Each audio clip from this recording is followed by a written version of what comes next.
ദൈവത്തെ നമ്മൾ പിതാവേ എന്ന് വിളിക്കുമ്പോൾ ദൈവം ആരാണ് എന്ന് വെളിപ്പെടുത്തുന്നു എന്ന് പറയുമ്പോൾ തന്നെ ഈ ദൈവം പിതാവായിട്ട് നമ്മൾ അനുഭവിക്കാൻ നോക്കുന്ന ദൈവം തന്നെ നമുക്ക് ഈ പറഞ്ഞ രീതിയിൽ മാതാവുമാണ്, അമ്മയാണ്, മണവാളനാണ്, പിന്നെ ഈ പറഞ്ഞ രീതിയിലെല്ലാം നമുക്ക് തിരിച്ചറിയാൻ പറ്റും.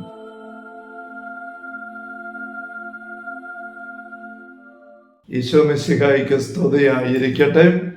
ഈശ്വരനെ സ്നേഹിക്കപ്പെട്ട സഹോദരരെ, നിങ്ങൾ ഇപ്രകാരം പ്രാർത്ഥിക്കുവാൻ എന്നുള്ള പൊതു ശീർഷകത്തിലുള്ള തിരുവചന വിചിന്തന പരമ്പരയുടെ 8ാമത്തെ സെഷനിലേക്ക് ഈശോയുടെ നാമത്തിൽ ഹൃദ്യമായ സ്വാഗതം.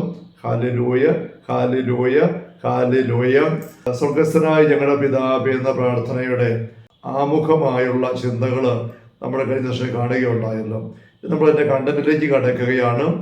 അതിൻ്റെ ഉള്ളടക്കത്തിൽ 7 യാചനകളുണ്ട് എന്നുള്ളത് നമ്മൾ കഴിഞ്ഞ് ശ്രദ്ധിച്ചു.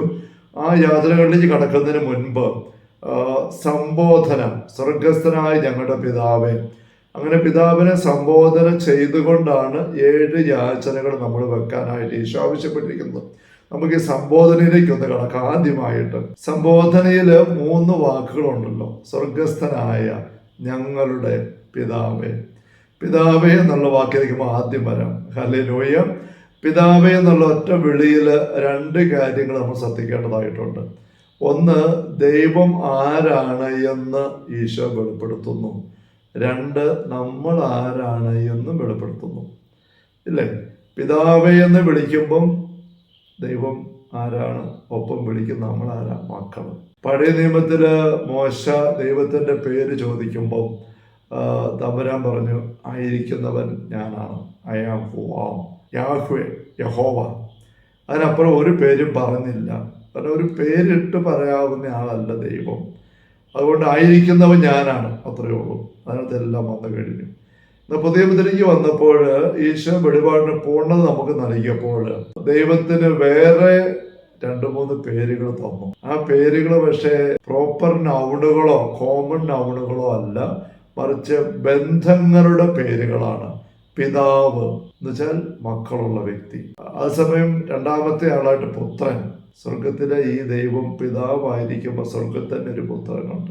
പിന്നെ ആത്മാവ്, പിതാവിൻ്റെയും പുത്രൻ്റെയും സ്നേഹ ആത്മാവ്, സ്നേഹബന്ധം, അടുള്ള ആ സ്നേഹമാണ് സ്നേഹത്തിൻ്റെ ആത്മാവ്. അപ്പൊ ത്രിത്വക ദൈവത്തെ കുറിച്ച് 3 സംജ്ഞകള് ദൈവം നമുക്ക് ഈശോ വഴി വെളിപ്പെടുത്തിയത് ബന്ധത്തിന്റെ വാക്കുകളാണ്. അപ്പൊ ആ ബന്ധത്തിന്റെ തലത്തിലേക്കാണ് നമ്മളെയും ഈശോ കൈപിടിച്ച് ആനയിക്കുന്നത്, പിതാവെയും ദൈവത്തെ വിളിക്കാനായിട്ട് ആവശ്യപ്പെടുമ്പോൾ. അപ്പൊ ബന്ധത്തെ ചിന്തിക്കുമ്പം പിതാവ് ദൈവത്തെക്കുറിച്ച് ഈശോ വെളിപ്പെടുത്തുന്ന ഒരു ചിത്രം. നമുക്ക് അതേപ്പറ്റി ആദ്യമായിട്ട് ചിന്തിക്കാം. എഫേസോസിലെ സഭയ്ക്കുള്ള ലേഖനത്തിന്റെ 3ാമത്തെ അധ്യായത്തില് 14 മണി തിരുവചനം നമ്മളിങ്ങനെ വായിക്കുന്നുണ്ടല്ലോ.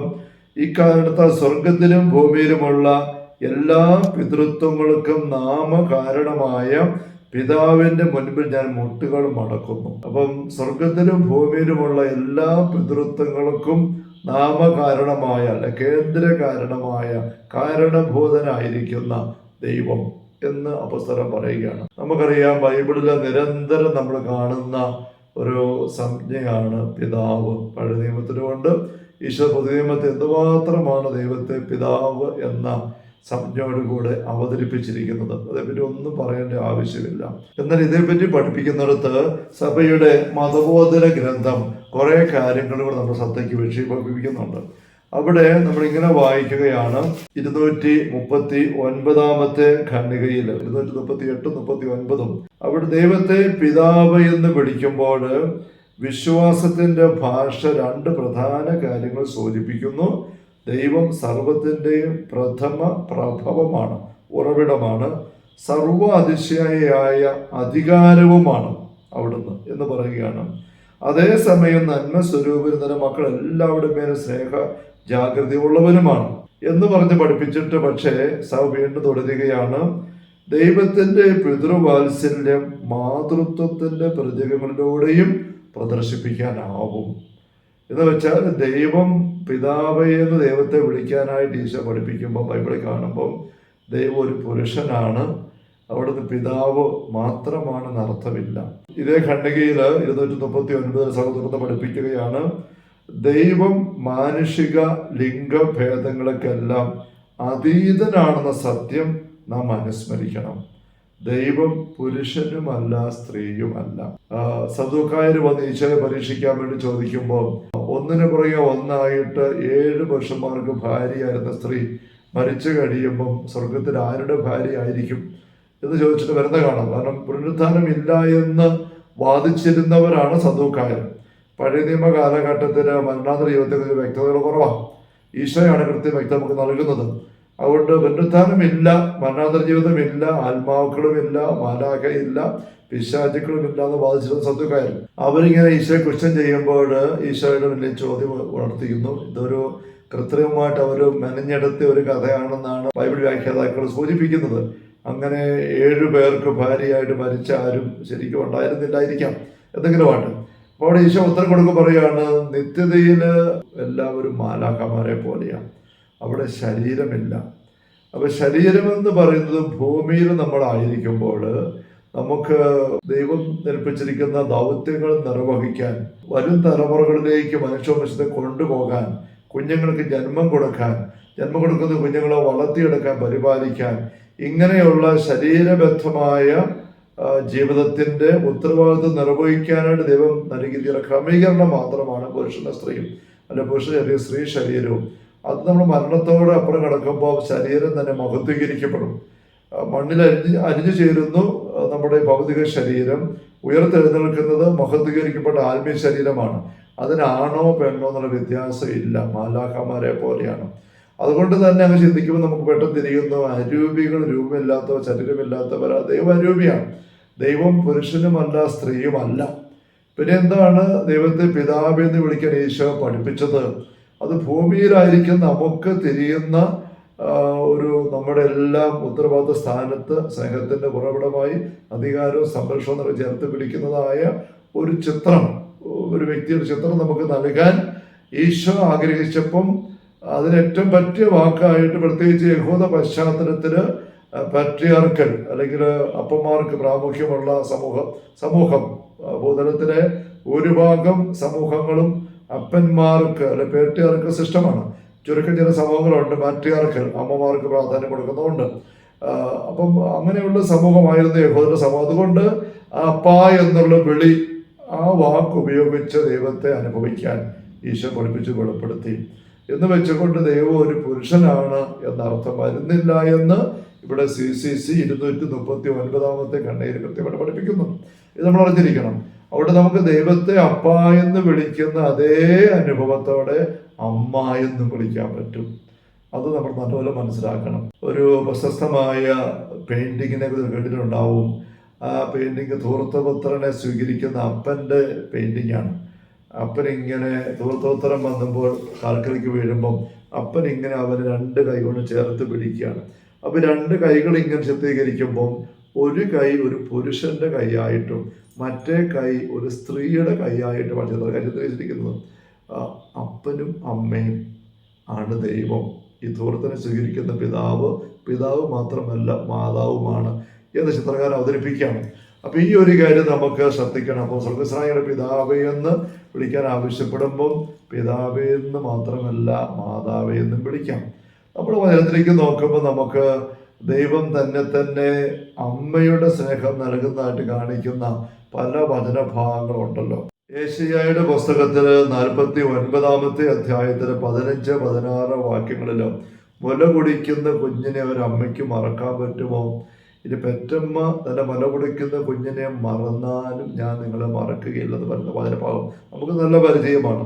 അതുപോലെ തന്നെ യേശയ്യ 66 അധ്യായത്തിൽ 12-13 വാക്യങ്ങളിൽ നിന്നെ പാലൂട്ടുകയും എളിയിലെടുത്തുകൊണ്ട് നടക്കുകയും മടിയിലിരുത്തി ലാളിക്കുകയും ചെയ്യും, അമ്മയെപ്പോലെ ഞാൻ നിന്നെ ആശ്വസിപ്പിക്കും എന്ന് പറയുന്ന ദൈവത്തെ നമ്മൾ കാണുന്നുണ്ട്.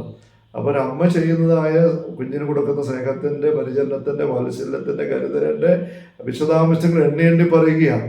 മടിയിലിരുത്തി എളിയിലെടുത്തുകൊണ്ട് നടന്ന് പാലൂട്ടി ലാളിച്ച് അമ്മയെപ്പോലെ ആശ്വസിപ്പിക്കും ഞാൻ നിന്നെ. എന്നുവെച്ചാൽ ദൈവത്തിൻ്റെ ഉള്ള അമ്മയുടെ മാതൃത്വത്തിൻ്റെ എല്ലാം അവിടെ നമ്മൾ കാണുകയാണ്. അതുപോലെ തന്നെ നമുക്ക് വീണ്ടും ശ്രദ്ധിക്കാനായിട്ട് പറ്റും, ദൈവത്തിൻ്റെ സ്നേഹം മണവാളൻ്റെ സ്നേഹമായിട്ട് അവതരിപ്പിക്കുന്നുണ്ട്.